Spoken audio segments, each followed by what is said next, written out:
Although the governor is working with Speaker Wampat to resolve the issue, which continues to plague GPSS, Wampat says the notice, which she's still looking over, didn't come as a shock.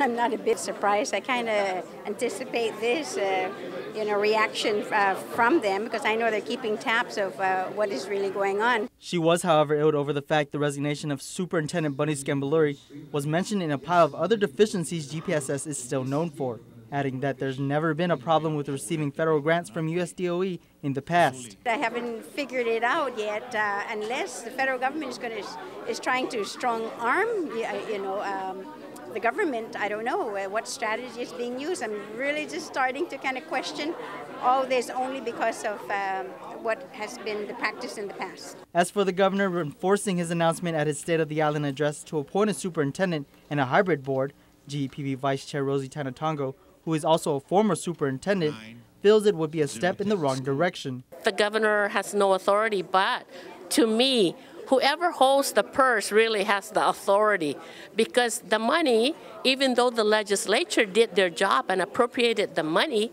as long as it's not released, there's nothing we can do. Further, not only disappointed with USDOE's letter to the governor, but with the deep hole of problems GPSS has put themselves into. I was just very disappointed because my S3 is writing about federal programs, and yet federal programs was removed from the board. I am not sure what public law, but I think it's 28-145 if I'm not mistaken. So the federal funding, the authority of the federal money was removed from the board. In an attempt to speak with Federal Programs Administrator Ike Santos about what programs may be affected and how much of Uncle Sam's money we may not be receiving on time, Interim Superintendent Wilfred Afley waved the red flag, denying the interview with Santos, and further had very little to say about the issue himself. We just got the letter late last night, and we haven't met to come up with a plan of action or response.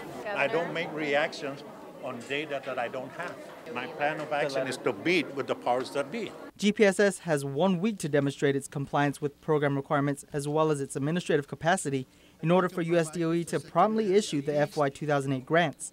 Meantime, Tanatongo feels uncomfortable that the governor is choosing to make these drastic changes to the department. If they want us to be accountable and responsible, then give us the authority to do just that. Nick Delgado, Pacific News Center.